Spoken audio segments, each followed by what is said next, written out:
ভারত আজ বিশ্বের পঞ্চম বৃহত্তম অর্থনীতি, কিন্তু পাসপোর্টের ক্ষমতার দিক থেকে যেন অতীতের সঙ্গে আজও আটকে আছে। হেনলি পাসপোর্ট সূচক প্রমাণ করছে অর্থনৈতিক শক্তির সঙ্গে ভিসামুক্ত ভ্রমণের সুযোগের কোনো সম্পর্ক নেই। এদিকে ভারত গত বছরের তুলনায় 5 ধাপ পিছিয়ে 85তম স্থানে নেমে এসেছে।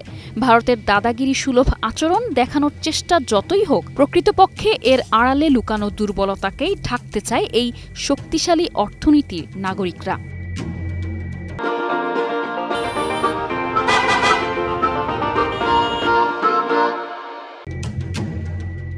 ভারতীয় নাগরিকদের জন্য পশ্চিমা ও ইউরোপীয় দেশগুলোতে ভিসা প্রাপ্তি এখনও একটি গুরুতর চ্যালেঞ্জ।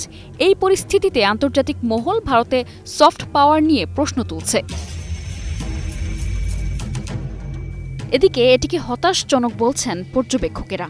এর বিপরীতে রুয়ান্ডা, ঘানা এবং আজারবাইজানের মতো ভারতের তুলনায় অনেক ছোট অর্থনীতির দেশগুলো সূচকে এগিয়ে রয়েছে।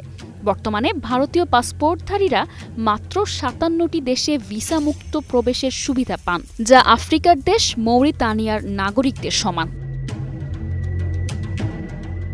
অবশ্য গত দশকেও পাসপোর্ট সূচকে ভারত 80-এর ঘরেই ওঠানামা করেছে, এমনকি 2021 সালে 90-এর ঘরে নেমে গিয়েছিল।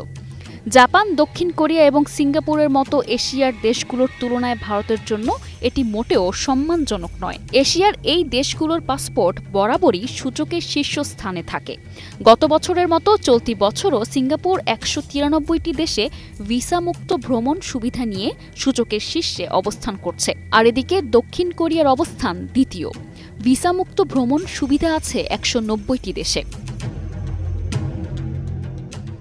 পর্যবেক্ষকেরা বলছেন, অর্থনৈতিক শক্তি থাকলেই ভিসা সুবিধা বাড়ে না। ভারতের উদাহরণই তাই প্রমাণ করে। বিশ্বের পঞ্চম বৃহত্তম অর্থনীতি হিসেবে দেশটি এখনও আন্তর্জাতিক ভ্রমণে সীমাবদ্ধতায় আটকে আছে।